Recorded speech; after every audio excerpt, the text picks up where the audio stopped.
family to us, take the family out. And so this is just a little bit I want to show you that, as I say, it's not all the doom and gloom and everything else. It had been a relaxing and happy day. The adults had enjoyed the antics with the donkeys, except, that is, until Laura, that's Eddie's wife, had noticed that the man carrying her young son Ben had not turned after the first leg of the ride, and had continued trotting down the beach. Edward had been dispatched, his half-smelled woodbine going in his mouth, to recover their panicking child. Waving his arms frantically to attract the attention of the donkey minder, who was leading the remaining group back, Edward had been accompanied by two dogs, anxious to join the chase. Gasping for breath, he grabbed the minder's arm to draw his attention to the straying donkey, still plodding balefully off into the distance. The man stopped and gazed disinterestedly at the willful beast. Aye, that bugger forgets these days. Thinks he's doing the long walk. He will turn round when he gets to that pile of rocks. Cost twice as much for that ride, you know. Eddie sputtered, almost losing his woodbine. I've just run down here like somebody not right, just because you had a donkey with bloody dementia. Now you expect me to pay for a longer ride, you cheeky sod. Forgive the language, you know, isn't it? The minder pulled on the reins of the animal that he was leading. It's all right, mate. You can have that one on me this time, he said, continuing wearily back to the bale of straw at Martin's base. A game of cricket with a rubber ball and pieces of driftwood on a huge, expansive beach. That's Southwood, we know Southwood, don't we? Followed by the picnic lunch that they had brought with them and been great fun. But it had needed Bridge to tell Declan that he had been bowled out and therefore needed to hand the bat to Pippin. And when the group of giggling young girls had stopped to watch them, both Billy and Ted had been determined to showcase their prowess with the bat by hitting the ball as far as possible down the beach. Eddie, still recovering from his urgent sprint after the waving Ben, had opted to just keep the score.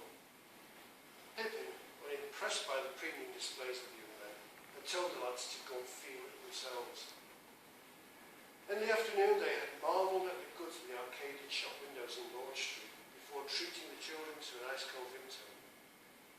Whilst he and Eddie had enjoyed a pint of Walker and Humphreys, less bitter, Laura and Bridget had settled for a glass of shandy. At the Funland Park, Liam had regretted having gone on the slide, spiralling down the outside of a huge tower. His war-injured head had taken an odd turn, and when they dropped into that great polished bowl at the bottom, in a melee of flailing arms and legs and seismic mats, he had found it impossible to regain his feet. The pursuing pack had found it difficult to avoid colliding with him, and his head had reeled with the shouting and screaming.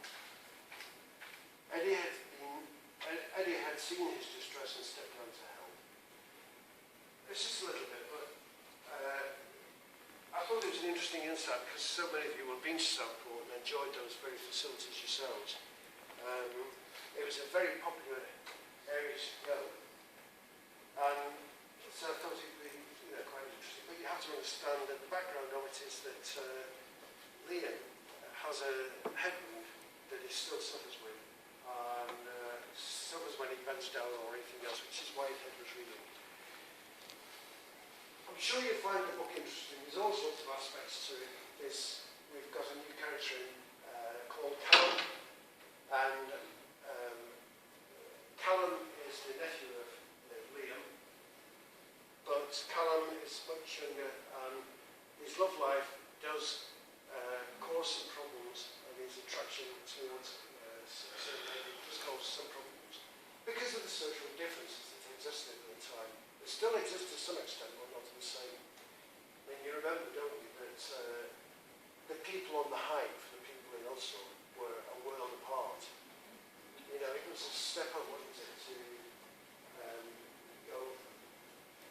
I told the lady over there that I wouldn't mention Thomas Brassington, but I will, because it's his granddad. And Thomas Brassington, I did an article that was in the Advertiser about him.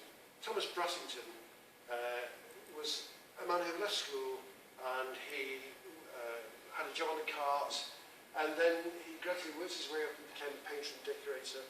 He moved around around with his family to different houses, but moved up to Seedley. And Seedley was aspirational for people in those days, because on the other side of the Buell Hill Park was the upper class area, so he was that one step closer.